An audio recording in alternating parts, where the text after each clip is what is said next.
bonjour à tous. Dans cette vidéo, nous vous présentons deux sorties que nous avons effectuées sur deux week-ends différents en juillet. Lors du premier week-end, nous nous sommes aventurés sur la passerelle au-dessus du vide qui relie Mazamet au village médiéval de Haut-Poul. Et sur le deuxième week-end, nous sommes partis à la base pour randonner dans les Rougiers aveyronnais. Mais le hasard nous a conduits au pied du château médiéval de Montaigu et son hameau qui a été préservé et reconverti en écomusée, et c'était une très belle découverte. Voilà, on vous embarque. Et surtout, si vous aimez nos vidéos, si vous aimez celle-ci en particulier, n'hésitez pas à la liker, à la partager, à nous laisser un petit commentaire et à vous abonner. On apprécie beaucoup. Merci à tous et bon visionnage.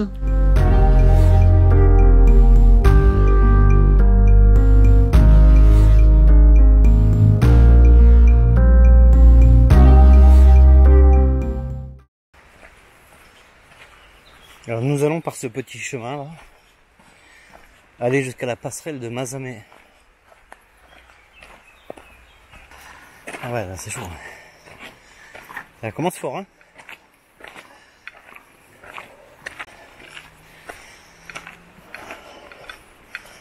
Alors nous sommes arrivés en fin d'après-midi hier. C'est un camping-car park. Il y a 24 places, mais nous devons être que 7 ou 8 véhicules. Il y a de la place, donc c'est plutôt agréable. Et surtout, ça se situe juste au départ de la piste pour rejoindre la passerelle.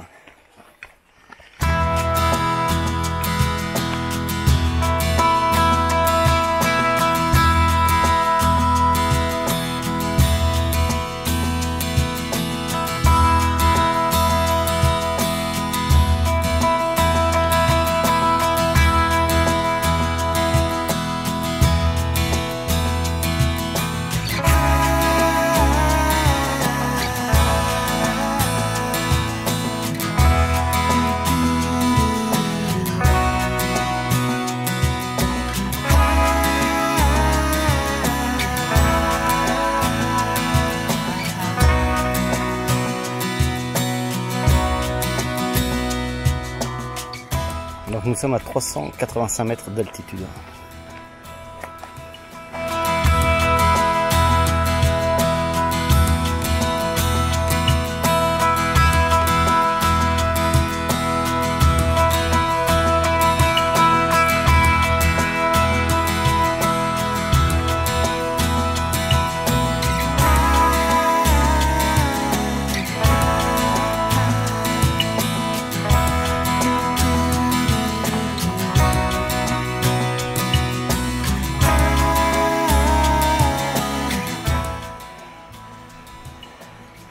Allez, viens ma belle, oui ma belle. Très bien.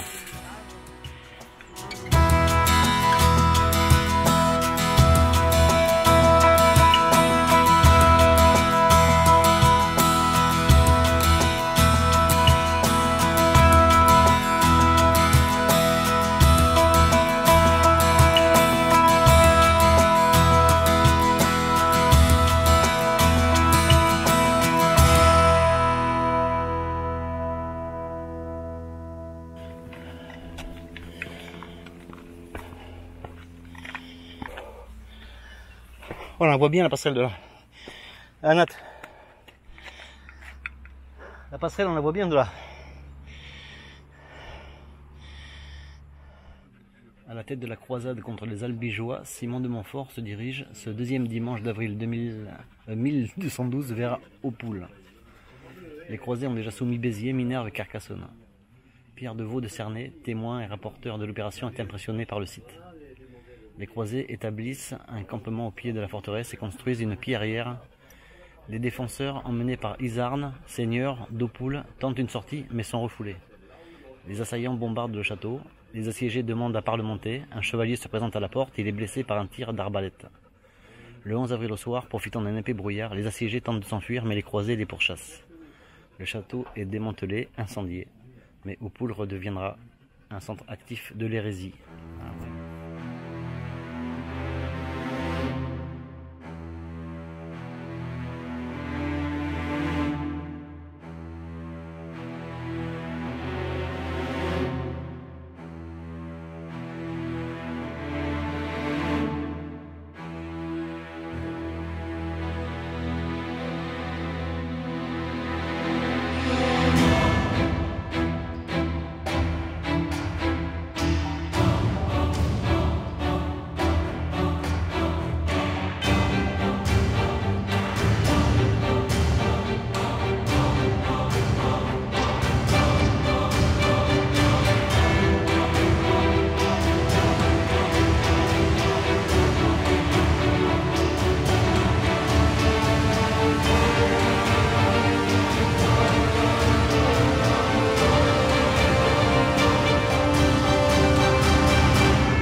Ouais, c'est pas mal.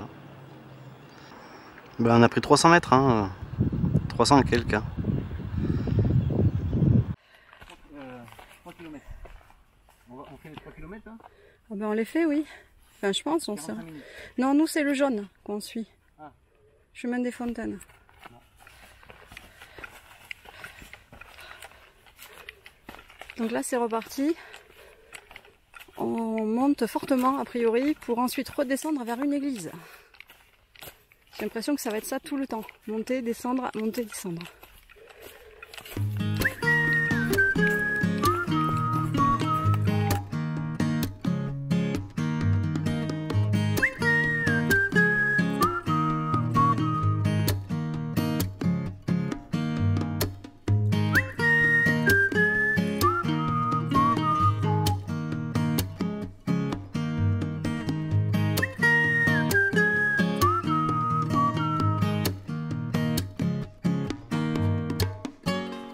Doucement. Là on est en plein dans la végétation dense là. On avait perdu la trace, il a fallu revenir sur nos pas pour reprendre un tout petit rayon le long de la clôture qui nous avait échappé.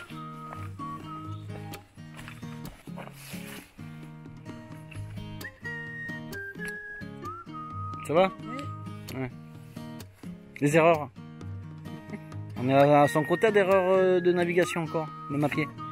Hein? Allez, file. Au lieu de faire des sornettes. Ou des sornettes. Là.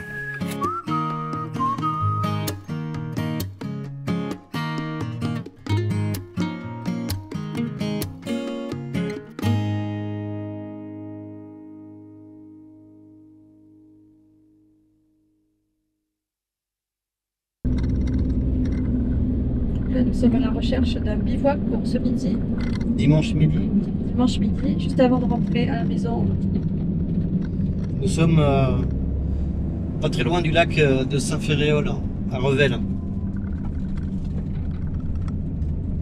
Une voiture. Dans 500 mètres, votre destination se trouvera sur la gauche.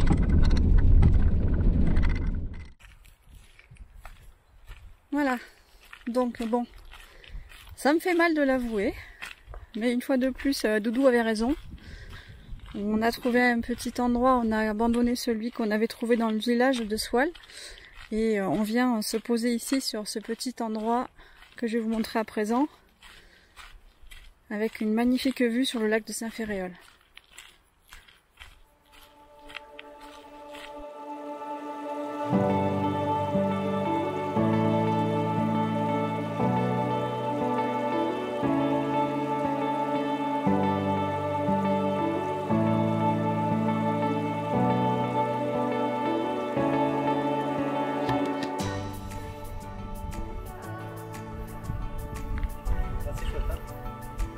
Magnifique.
l'autre c'est du billard en fait. Je pense que depuis qu'on est rentré en Aveyron, c'est vers là que nous allons en fait, puisque c'est notre randonnée en fait, du week-end. Ça s'appelle le Rocher de Camaret ou de Camarès, je sais pas trop comment on le dit. C'est des particularités rocheuses, quoi. Vraiment que c'est très très rouge. Là je sais pas, déjà on peut le voir un petit peu sur le bord de la route. Et ça ressemble à des petits canyons.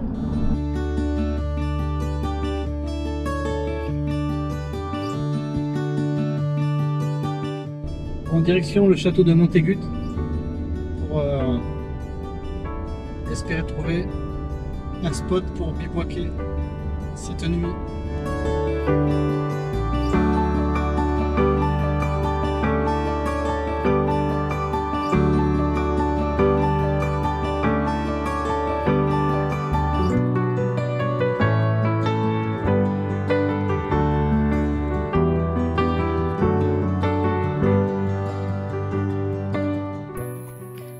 Ce soir nous allons passer la nuit sur le parking du château de Montaigut, donc en Aveyron. Alors on va regarder si demain matin on pourra aller le visiter parce que ça a l'air très sympa.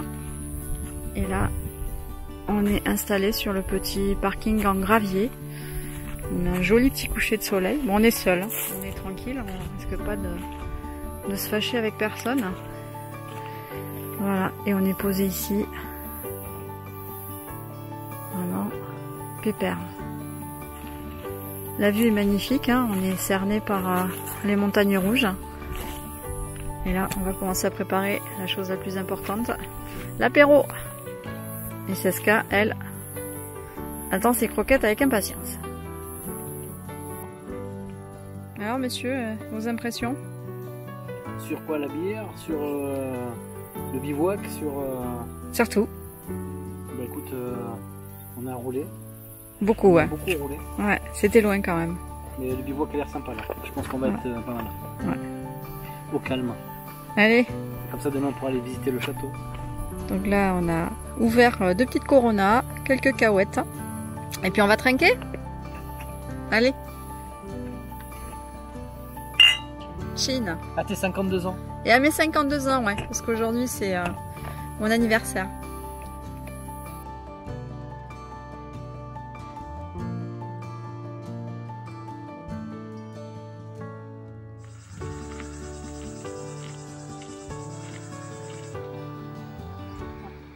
Donc là en fait on va visiter le château de Montaigut. Donc on l'a regardé sur internet, il a commencé à être construit au Xe siècle et sa construction a été achevée au XVe siècle. Ensuite il a passé entre les mains de plusieurs propriétaires, il a été finalement abandonné dans les années 1920. Et au final, il était en ruine et petit à petit, il a été racheté par une association qui s'appelle les Amis du Château de Montaigut. Et en fait, ils ont tout rebâti et tout reconstruit. Et la rénovation elle a été achevée en 1989.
la visite du château de Montaigu.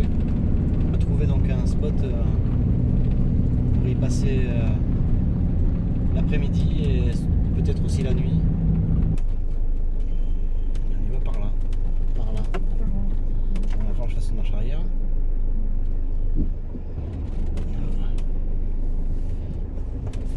Et là on rentre là.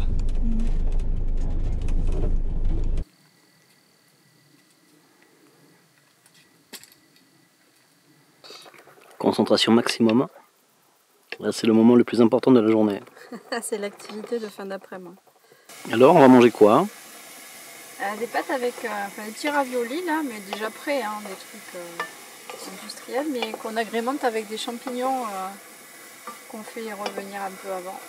Et ça va être bon? Ça va nous nourrir.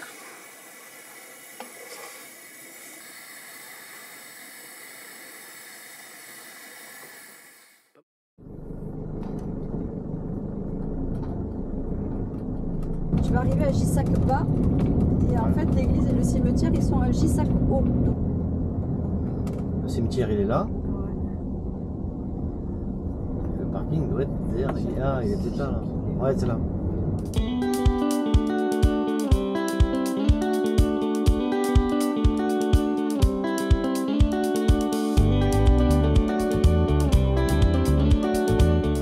Nous sommes sur un petit sentier à l'orée de la forêt.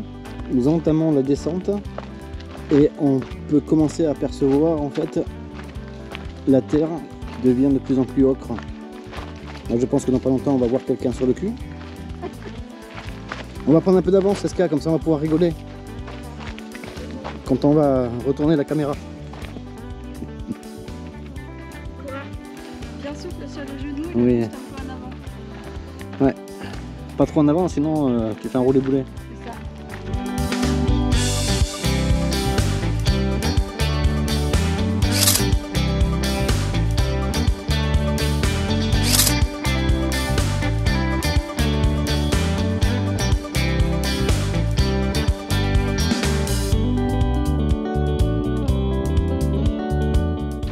Alors là nous changeons de paysage. Nous rentrons dans une forêt de chênes blancs. On va à nouveau quitter le petit bois là et on se retrouve sur une piste mais hyper rouge. Là c'est flagrant.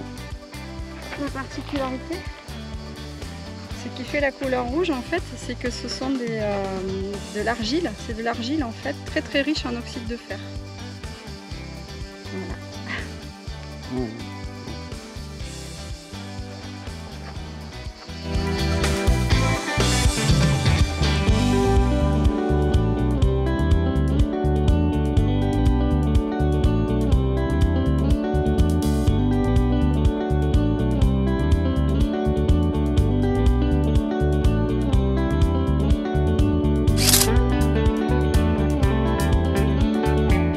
Bon, souci avec la chienne là parce que là il y a des... alors c'est pas des rouleaux, mais c'est un système pour empêcher les animaux de passer dans un sens ou dans l'autre. Ouais, mais du coup...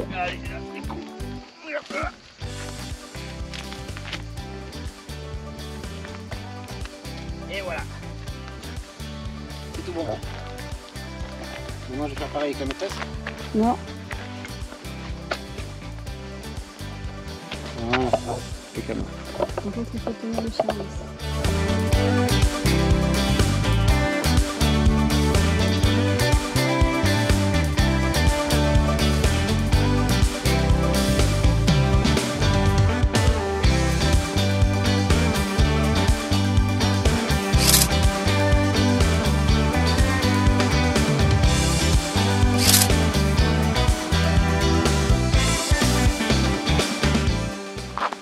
Voilà, petite pause, réhydratation.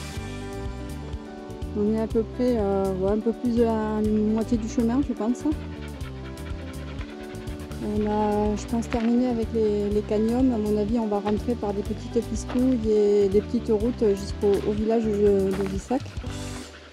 Voilà, Cesca, après avoir bu, Elle est morte. fait une petite pause fraîcheur.